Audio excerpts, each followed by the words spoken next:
በፖለቲካ ኃይሎችና በማህበረሰቡ መካከል የጠነከረ ልዩነትን እንዲሁም ክፍፍልን አዝለው የኖሩ አጀንዳዎችን በጠረጴዛ ዙሪያ ለመፍታት በአንድ ጥላ ስር ከተሰበሰቡ ተመካካሪዎች መካከል አርቲስት ዘለቀ ገሰሰ አንዱ ነው።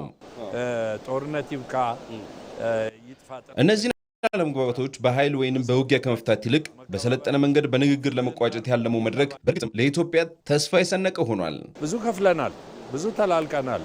ጦርነትን ያላየንበት ፈርጅ የለም እና እስቲ አሁንም እኔ በሙዚቃም አውጥቻለሁ ያሳለፍነው ኤክስፒሪየንስ አስተምሮን ወደዚህ መድረክ መምጣታችን በጣም የሚደነቅ ነው። ደግሞ እኛ በታሪካችን በባህላችን የዚህ ችግር መፍቻ ባህላዊ ዘዴዎች አሉን ብዙ እና ያው ሰለጠን ተብሎ የውጭ ኢንፍሉዌንስ እየመጣ ያ የድሮ ያለንን ቱባ የሆነ ባህላችንን ሳንጠቀምበት በጣም ከፍለናል።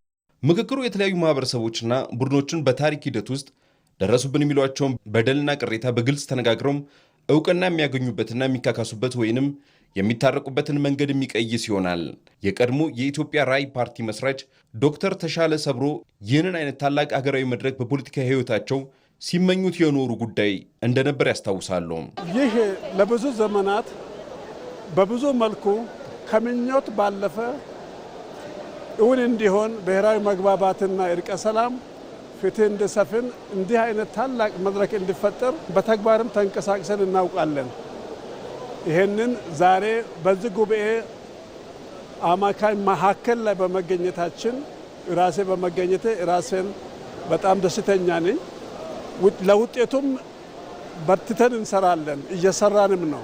ከዚህ ቀደም የነበሩ የፖለቲካ ውሳኔዎች የጥቂት አካላቶች ብቻ ነበሩ የሚሉ ቅሬታዎችን ለማስታረቅ የሁሉም ብሔር ብሔረሰቦችና ህዝቦች፣ ሃይማኖቶች፣ የፖለቲካ ወገኖች እንዲሁም የህብረተሰብ ክፍሎችን ድምጾች የሚሰማበትን መድረክ ለመፍጠርም ተችሏል።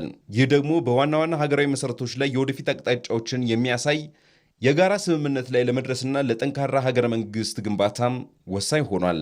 በሀገር ጉዳይ ላይ ልንነጋገርበት ይገባል።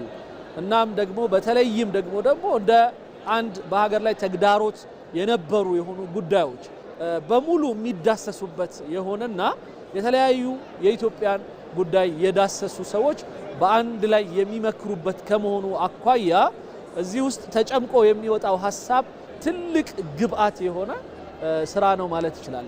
ጥሩ ለውጦችን፣ መልካም ስምምነቶችን፣ መተማመኖችን፣ መከባበሮችን እና የጋራ ሀብቶችን በጋራ መጠቀም ላይ መሰረት በማድረግ ውይይት የተደረገባቸው ብዙ መፍትሄዎች ስላሉ ከዚህ አንጻር አሁንም ያን የወል ተጠቃሚነታችንን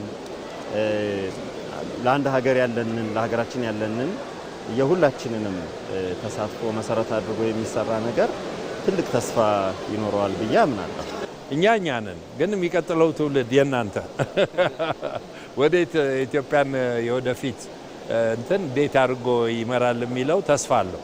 ከተስፋ በላይ የሚጨበጥ ነገር በቅርቡ ይሆናል። ከምን ተነስቼ ነው የሚያበረታታኝ ነገር መኖር በየቡድኖቻችን ሆነን በምናደርጋቸው እንደዚህ ሰፊውና በጣም የሚቆጠቁጥ ርዕሰ ጉዳዮች ዛሬ ለስለስ ብለን አቀራረባችን፣ አነጋገራችን፣ ክርክራችን፣ ውይይቶቻችን፣ ድርድሮቻችን እነዚህ ሁሉ ኢትዮጵያዊ ጨዋነት ፈሪሃ እግዚአብሔር ባለበት መልኩ ነው እየተቀባበል እየተነጋገር እየተመካከል ያለው። ይሄ በራሱ አዲስ ለውጥ እያየሁ ነው ማለት ነው። ሀገራዊ ምክክሩ ያስፈለገው ሀገርን የሚያጋጥሙ መዋቅራዊና የፖለቲካዊ ዝግቦችን በኃይል ከመፍታት ይልቅ በውይይት በድርድርና በህዝባዊ መግባባቶች ላይ ለመፍታት ታስበው በመሆኑ የሁሉም ማህበረሰቦች ተወካይ አካላት የነቃ ተሳትፎ አሁን ላይ ወሳኝ ነው።